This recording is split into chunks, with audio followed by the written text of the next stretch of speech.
예수님의 육체가 정말 범벅이 되어서 너덜너덜해진 상태로 늘어진 채 돌아가시고 아무것도 남아있지 않는 흐드러진 육체가 내장을 당하고 다시 부활하시기 전까지 하나님 아버지하고 아들인 예수님이 지상을 떠나 어디 하늘 위에 만나서 어떤 얘기를 하고 있었을까?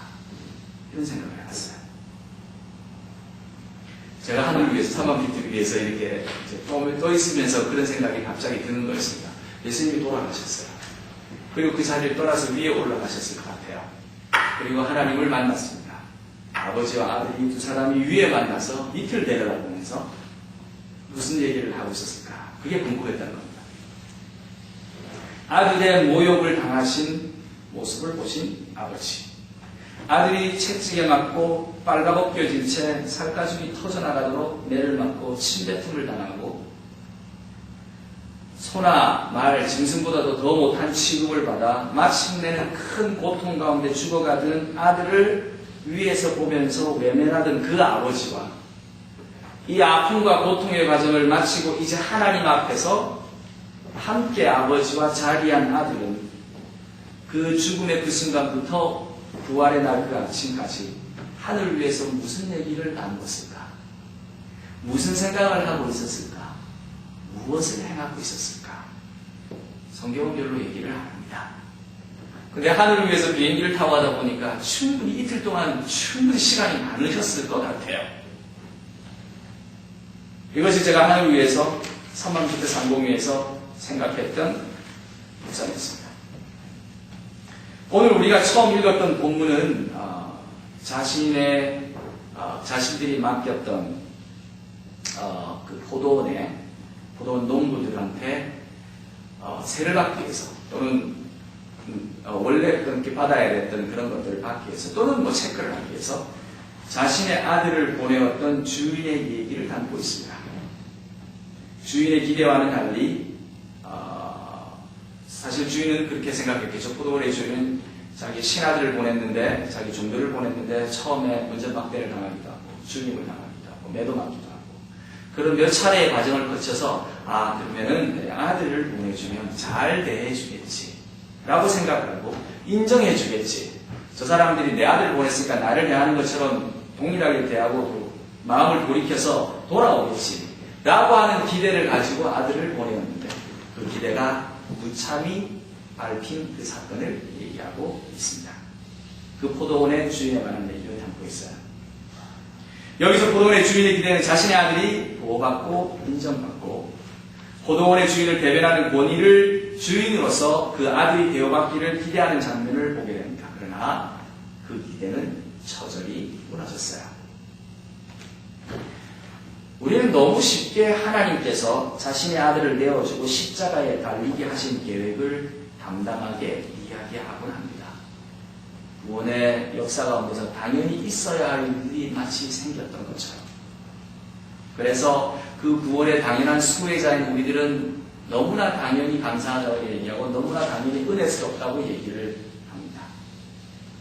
모든 구원의 과정 자체가 십자가의 죽음으로 완성된다는 그런 어떤 신학적인 논리, 그 교리적인 논리로 인해서 사실은 그 안에 있었던 고통과 상한 마음의 상처들이 쉽게 이 논리에 의해서 잊혀지곤 하는 건 아닐까라고 생각을 해봅니다.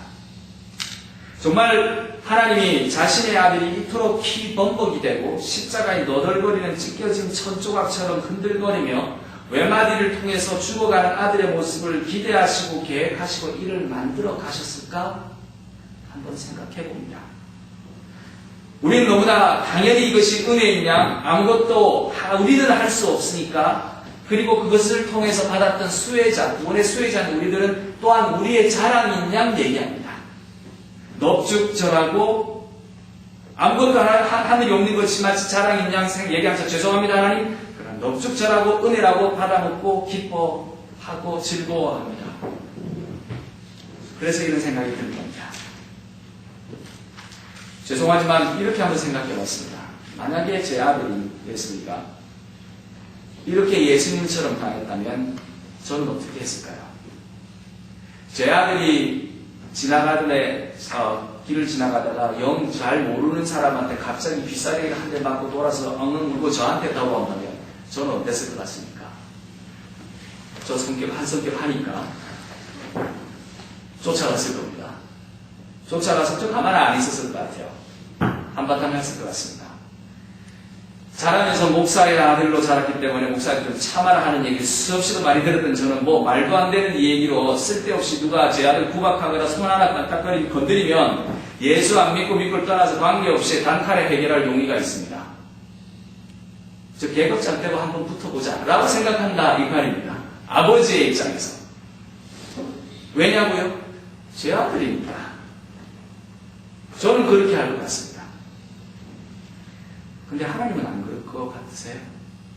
포인트는 그겁니다. 하나님의 아들이 그렇게 당하는데 하나님은 가만히 있으실 것 같으십니까? 적어도 하나님의 아들인 예수님과 저 아들과는 극명하게 다른 존재입니다. 더 귀하고 더 소중하고 차원이 그 존재의 그 네이처 자체가 다른 겁니다. 그걸 아는 하나님의 아들이 당신의 아들이 당하는 것을 보고만 있는다. 상상이 안 되는 거예요. 잘 이해가 안 되는 겁니다. 아니면은 제가 그런 과정을 이해하는 데 있어서 수련이 좀 부족해서 그 오묘한 진리를 잘 이해를 못할 수도 있겠습니다.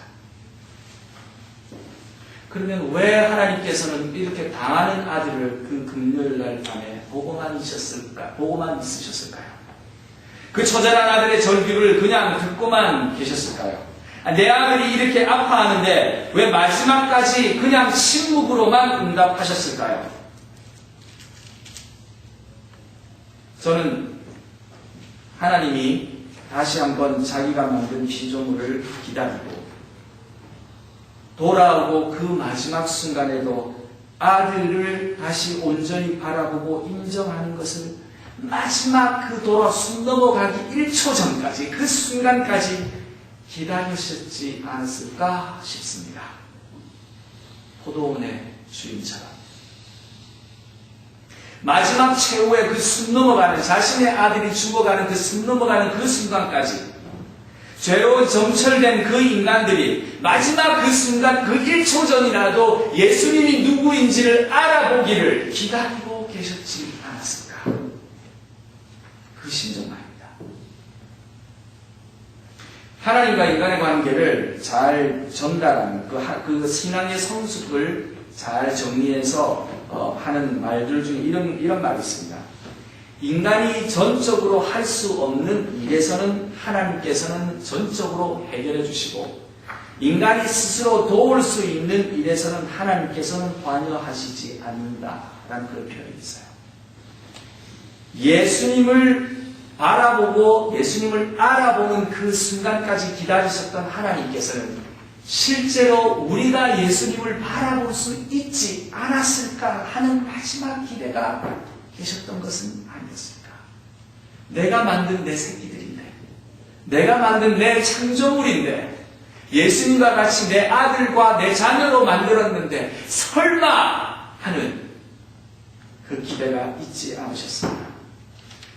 우리가 알아서 할 수 있는 일에 하나님이 관여하기를 원하시는 것은 어떻게 보면 인간의 입장에서는 책임의 유기라는 것입니다.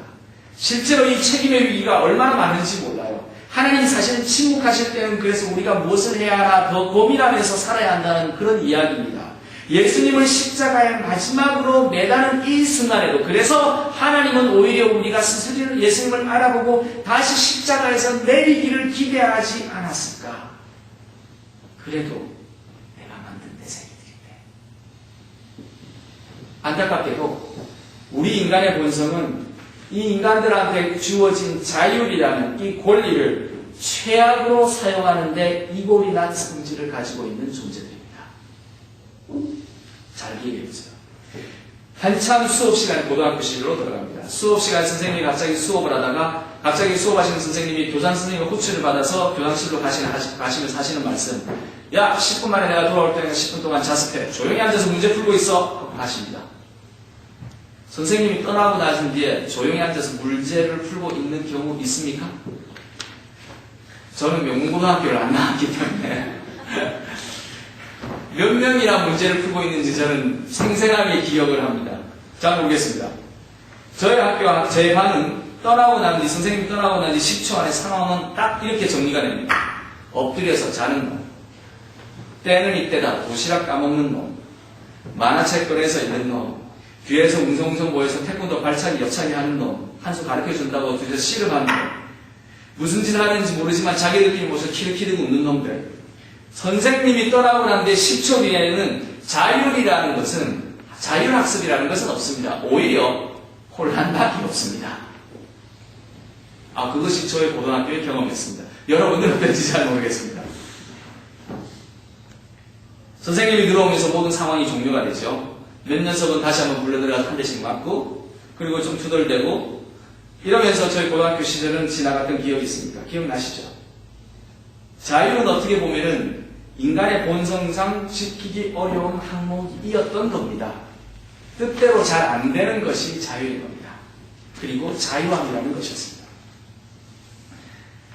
하나님에게뿐만 아니라 십자가의 상처가 우리에게 너무나 큰 아픔으로 다가오는 이유는 어쩌면 하나님께서 마지막까지 기대하고 믿었던 인간에 주어진 이 스스로 예수님을 십자가에 내려 그를 아들로 인정하기를 원하셨던 하나님의 마지막 기대가 아들을 끝내 죽이고 마는 처절한 배신으로 끝났기 때문에 하나님에게나 우리에게나 씻을 수 없는 큰 감격, 큰 슬픔, 큰 분노로 남아있게 되었다는 것입니다.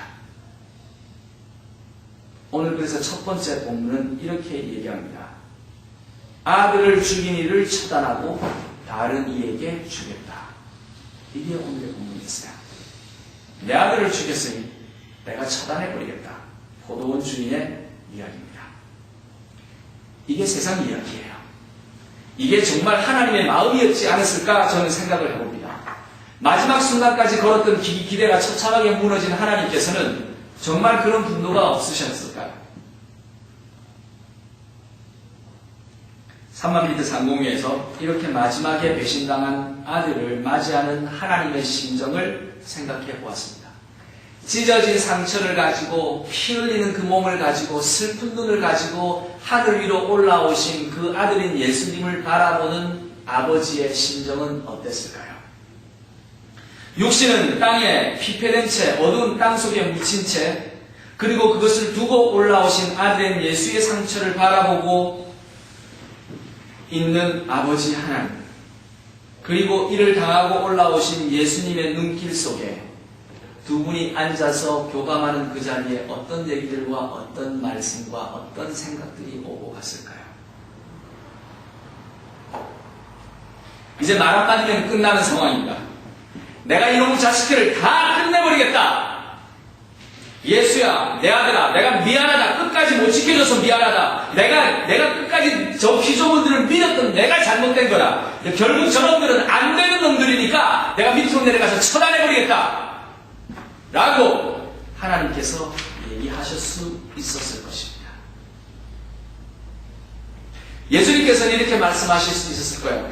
아버지, 내가 당한 고통이 너무나 커서 내가 꼭 100배 이상의 그 이상의 책임을 갚아주도록 하겠습니다. 허락해 주십시오. 내가 내려가서 다시 한번 처단해버리고 오겠습니다. 라고 예수님께서는 얘기할 수 있었을 것 같습니다. 그 금요일 밤에서부터 시작해서 주일 새벽까지, 근데 도대체 무슨 일이 있었던 것일까요?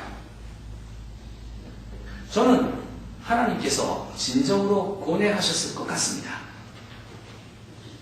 이 배신감에 치를 떨었을 수도 있을 것 같습니다. 예수님도 고통된 몸과 마음을 가지고 하나님 앞에서 눈물을 흘렸을 수도 있었을 것 같습니다. 도대체 무슨 일이, 무슨 말이, 무슨 의견이 나눠졌을까요? 진지한 고민, 격렬한 토론이 있을 수도 있었을 것 같아요. 그리고 결론이 내려집니다. 그 결론이 무엇인지 아십니까? 예수님이 말씀하십니다. 나를 죽인 저 사람들도 내 형제이며 자매입니다.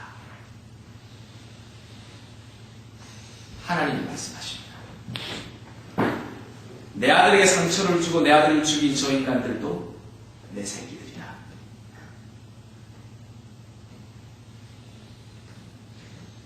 우리는 이것 때문에 다시 살았습니다. 우리는 이 아들과 아버지의 대화 때문에 우리에겐 생명이 있었습니다. 그 찰나적인 순간에 하나님과 그 아들이신 예수 그리스도가 내가 100배 1000배 갚아주겠다라고 말씀을 하셨다면 우리는 아마 이 자리에 없었을 것입니다. 하나님이 우리를, 자신의 친아들을 죽인 우리들을, 말도 안 되는 천박한 자율성을 가진, 결국은 혼란과 폭력으로 결론짓고 하는 이 천박하고 가벼운 인간성을 가진 우리를 하나님의 새끼들로, 자녀들로 간주해 주신 그 일들이 이틀 사이에 생겼던 것입니다. 예수님의 죽음 이전에도, 예수님의 죽음 이후에도 우리는 하나님의 자녀, 하나님께서 말씀하시는 내 새끼라는 그 관계를 하나님께서 버리시지 않으셨던 그 이틀간의 고뇌와 본민으로 다시 확인되어진 이 관계가 사실은 우리가 오늘 이 아침에 기억해야 할 가장 큰 기적입니다. 이 기적은 우리가 죽인 살인이라는 행위를 이겨버리는 부활이라는 사건으로 우리를 원상시켜 주셨습니다. 여기에 감격이 있는 것입니다. 우리의 살인이 우리가 다시 하나님의 새끼들, 자녀가 됨으로써 미워도 내 새끼라는 그 가족의 혈연으로 인해 그리스도의 중보적인 역할로 인해서 사라지지 않고 오히려 예수님의 다시 사심으로 우리가 다시 용서를 구하고 하나님의 은혜를 구하는 자리로 나설 수 있게 되었던 그날, 그것이 오늘 아침 이 부활의 기적인 것입니다. 아멘. 기쁘지 않으세요? 감사하지 않으세요? 저는 몸둘 바를 모르겠습니다. 저는 나쁜 놈입니다. 여러분 잘 모르겠습니다. 그러나 그리스도와 하나님께서 만나서 얘기했던 그 대화 안에서 다시 한번 확인된, 그럼에도 불구하고 그 나쁜 길지어도 내가 살릴 수밖에 없다. 왜냐하면 그놈 내 자식이니까 라고 말씀하셨던 그 은혜가 오늘 아침에 좋게서 찬양을 드릴 수밖에 없습니다. 그 기적이 너무 감사해서 감격으로 여러분과 함께 은혜를 나눌 수밖에 없습니다. 이 기적이, 오늘 아침에 생긴 이 기적 때문에 이런 결정을 이왕 낸 이상 새벽이 다가오기를 기다리시는 것 자체가 하나님께서 너무나 아쉬웠던 것 같으세요. 그래서 동이 트는 그 순간을 기다리자 말자, 트자 말자 예수 그리스도가 살아나신 겁니다. 아멘. 이왕 이렇게 된 이상, 그래서 우리도 마냥 기다릴 수밖에는 없는 것, 기다리고 있을 수는 없는 겁니다. 예수 그리스도를 통해서 그리스도와 하나 되어서 그리스도와 함께 새롭게 된 우리는 이렇게 감격하면서 무덤의 문 앞에 나가서 무덤의 문을 열 만큼의 감격과 감사함을 가지고 나가야 되는 것이 그 기적을 맞이하는 오늘의 우리의 아침입니다. 아멘. 로마서 4장 11절은 이렇게 얘기합니다. 로마서 6장 4장 11절은 이렇게 얘기합니다. 우리의 그 죄악이 다시 죽습니다. 그러므로 우리가 그의 죽으심과 합하여 세례를 받음으로 그와 함께 우리의 죄악이 장사되었나니 이는 아버지의 영광으로 말미암아 그리스도를 죽은 자 가운데서 살리신과 같이 우리로 또한 새 생명 가운데서 행하게 하려 하시니라. 만일 우리가 그의 죽으심과 같은 모양으로 연합한 자가 되었으면 또한 그의 부활과 같은 모양으로 연합한 자가 되리라. 가능한 얘기입니까? 아니에요. 근데 부활 때문에 가능한 얘기가 된 겁니다. 우리가 알거니와 우리의 옛사람이 예수와 함께 십자가에 못 박힌 것은 죄의 몸이 죽어 다시는 우리가 죄에게 종노를 하지 아니하려 함이니 하나님 이는 죽은 자 가운데서 죄에서 벗어나 의롭다 하심을 얻었습니다. 만일 우리가 그리스도와 함께 죽었으면 또한 그와 함께 살 줄을 믿노니 이는 그리스도께서 죽은 자 가운데서 살아났으심에 다시 죽지 아니하시고 사망이 다시 그를 주장하지 못할 줄을 아미로다. 그가 죽으심은 죄에 대하여 단번에 죽으심이요 그가 살아계심은 하나님께 살아계심이니 이와 같이 너희도 너희 자신을 죄에 대하여서는 죽은 자요 그리스도 예수 안에서는 하나님께 대하여 살아있는 자로 여길지어다. 아멘. 우리는 다시 그리스도의 부활로 말미암아 하나님 앞에 살아있는 자가 되었습니다. 저는 이 사실이 너무나 감격스러워요. 예수를 믿는다는 것 자체는 우리가 잘 살아보려고 믿는 게 아니고 예수를 믿는다는 것 자체는 하나님 앞에 살아있는 자로 살아갈 수 있는 그 기회를 얻었기 때문에 그렇습니다. 아멘. 우리는 그리스도 안에서 육체의 죽음, 우리의 추악한 본성을 죽이고 주님과 다시 살아와 죄를 짓고 하나님 앞에 사는 이 부활의 경험을 우리가 믿고 바라는 삶이 되기를 바랍니다. 그래서 우리는 찬양할 이유가 있습니다. 그래서 우리는 기뻐해야 할 이유가 있습니다. 그래서 우리는 감사해야 할 이유가 있습니다. 우리가 예수의 죽으신 몸과 다시 부활하신 몸에 참여함으로써 하나님께 감사와 찬양을 드릴 그 이유가 있는 것입니다. 이 부활 안에서는 우리는 아직 여전히 그리고 앞으로도 하나님의 아끼는 자녀이며 자녀가 되어가고 있기 때문입니다. 이 아침에 이 기적인 부활을 찬양하며 감사하며 살아가는 생명나무 식구가 되기를 주님의 이름으로 축원합니다. 아멘.